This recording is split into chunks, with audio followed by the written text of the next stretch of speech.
Mbuzi katika safu hii ya jioni.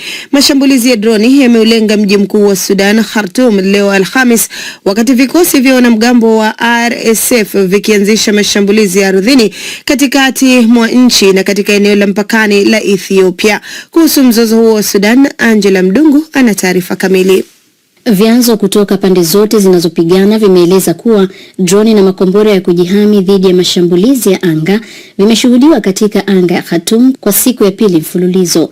Katika eneo la kusini magharibi mwa mji huo mkuu wa Sudan, vikosi vya RSF vimeanzisha mashambulizi mapya kwenye eneo la barabara kuu inayounganisha mji huo na Al Obeid katika jimbo la Kordofan Kusini. Jeshi la Sudan limesema mji wa Jabret al-Sheikh ulishambuliwa na idadi kubwa ya magari ya kivita baada ya mashambulizi ya droni.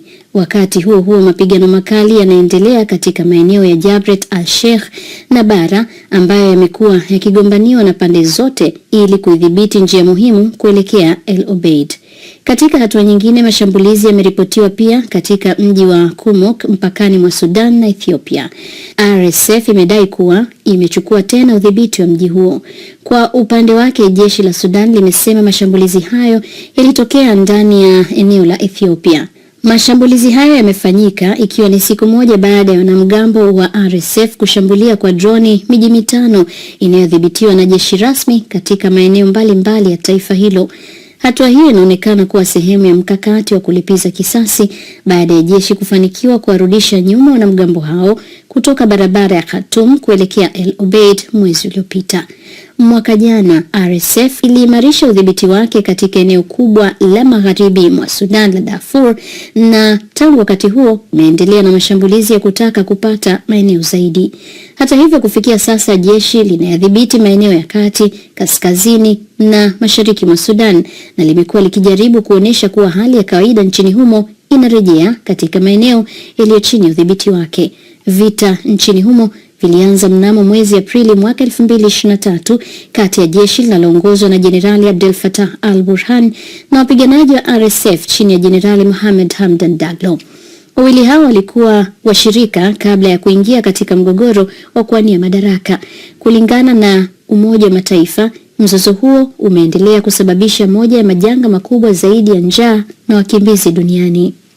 Na tuelekee sasa Afrika Mashariki. Chama cha wanasheria Tanganyika TLS na wadau wa sheria na haki za binadamu nchini Tanzania wamelipinga katazo lililotolewa na Mahakama Kuu ya Tanzania la kuwazuia wanasheria kuzungumza na waandishi wa habari nje ya mahakama, wakidai kuwa hakuna kanuni inayozuia mawakili kuzungumza baada ya kesi, na badala yake nje ya mahakama ndilo jukwaa linalomruhusu wakili kuongeza uelewa kwa jamii kuhusu kesi na masuala ya sheria. Florence Majani ametutumia ripoti ifuatayo.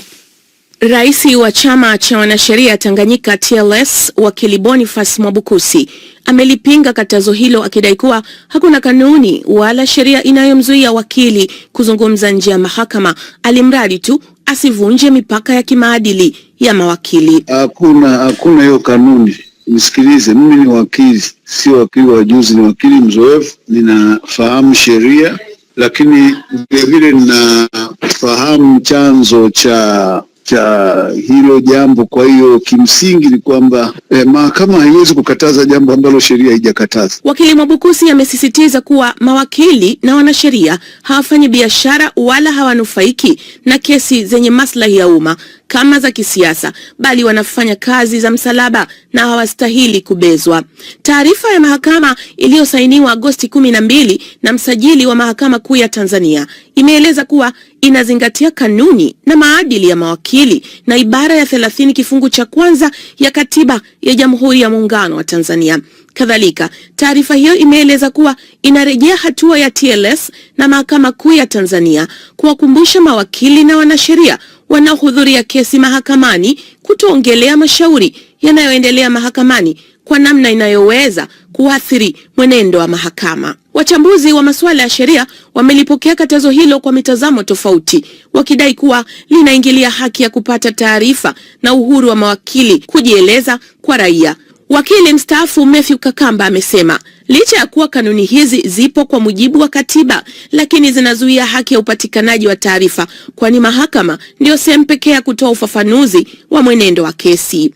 Lipo sawa kwa mujibu wa sheria ya mawakili, lakini najua hiyo sheria pia ilifanywa ni marekebisho hayo kwa hofu tu ya dola, lakini kimsingi sioni wapi kuna taharuki yoyote inatokea. Wakili kutoka mtandao wa haki za binadamu Tanzania THRDC Paul Kisabo naye alikuwa na maoni haya kuhusu uamuzi huo. Pokuwa tu kwamba wakili lazima awe na ridhaa ya mteja wake na anapaswa kuzungumza mambo ambayo yeye hataki kutabiri au kutabiri mfano hukumu itakuwa hivi. Taarifa hiyo iliyotolewa na msajili wa mahakama CJ Mtengwa kadhalika iliwakumbusha mawakili kuwa hatua hiyo inalenga kuhakikisha uendeshaji wa mashauri unafanyika kwa ufanisi, heshima na kwa kuzingatia misingi ya haki. Hata hivyo, hatua hii imezua mjadala mkubwa miongoni mwa wanasheria na mawakili, hasa katika wakati ambapo kuna kesi muhimu zenye maslahi ya umma zikiendelea. Florence Majani, DW, Dar es Salaam. DW tunavuma kwa kishindo. Asante sana tena sana kwa kuendelea kutuandikia maoni yako kupitia mitandao yetu ya kijamii. Ikiwa bado basi hujatufuatilia, tembelea tu pale mitandao mbalimbali, Facebook, Instagram, channel yetu ya YouTube. Tafuta tu DW Kiswahili alafu andika maoni yako. Turudi katika safu ya uchambuzi kufuatia hatua ya hivi karibuni ya Waziri Mkuu wa Israel Benjamin Netanyahu kutupilia mbali mpango wa amani wa Gaza uliowasilishwa mwezi uliopita na Rais wa Marekani Donald Trump. Waziri wa zamani wa habari wa Palestina Mustafa Barghouti amesema hakuna cha kushangaza katika uamuzi huo. Katika mahojiano maalum na DW amesema kwamba wasiwasi wake kuhusu hali ya kibinadamu Gaza na mashambulizi katika ukingo wa Magharibi. Ripoti kamili inasomwa studioni na Bakari Ubena. Mustafa Barghouti amesema katika mahojiano hayo maalum na DW kuwa hakushangazwa na tangazo la Netanyahu, akitoa hoja kuwa kiongozi huyo wa Israel kamwe hajawahi kuheshimu makubaliano yoyote. Amesema Israel haikusitisha mashambulizi Gaza, haikuruhusu misaada ya kibinadamu kuingia kama ilivyopaswa, haikufungua uhuru wa watu kusafiri kupitia kivuko cha Rafah, wala kuruhusu kikosi cha kulinda amani kuingia katika ukanda wa Gaza. Barghouti ambaye vuguvugu lake linajinadi kama mbadala wa vyama vya Kipalestina vya Fatah na Hamas, amesema hivi sasa Rais Donald Trump wa Marekani ana jukumu la kumlazimisha Netanyahu akubali makubaliano hayo. Kwa maoni yangu, ni wajibu wa Rais Trump sasa kumlazimisha Netanyahu kukubali makubaliano.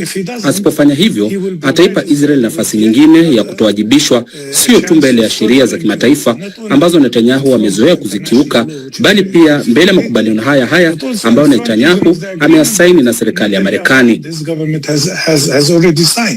Barghouti amesema hatua ya Netanyahu vile ni changamoto kwa mataifa ya dunia, hasa nchi za Ulaya Magharibi zinazozungumzia suluhisho la mataifa mawili. Amesema Netanyahu ameeleza wazi kuwa hata ruhusu uwepo wa dola la Palestina, si Gaza, si ukingo wa Magharibi wala sehemu nyingine yoyote ya Palestina. Kuhusu hali ya Gaza, Barghouti ambaye pia ni daktari amesema hali ni mbaya mno. Amedai kuwa amepokea taarifa za takriban visa 6,000 vya tetekuwanga, hasa miongoni mwa watoto wadogo na watoto wachanga. Pia amesema kuna visa 73,000 vya homa ya ini ya kuambukiza kutokana na ukosefu wa maji safi. Ameendelea kwa kusema kuwa watu 2,000 wako katika hatari ya kufa kwa sababu hawapati matibabu na kwamba 82% ya nyumba zote za Gaza zimeharibiwa. Kulingana na ripoti ya hivi karibuni ya Umoja wa Mataifa, 9% ya nyumba zimeharibiwa tangu kutangazwa kwa makubaliano ya kusitisha mapigano. Aidha, amezungumzia wito wa Hamas kuweka silaha chini kabla ya wanajeshi wa Israel kuondoka Gaza.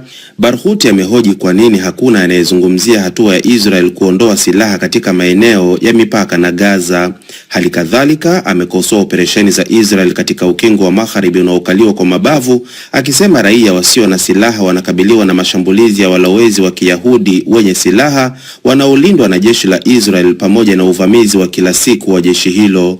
Barghouti amemalizia mahojiano hayo kwa kuuliza swali hili: nani atawalinda wa Palestina na sheria za kimataifa ziko wapi?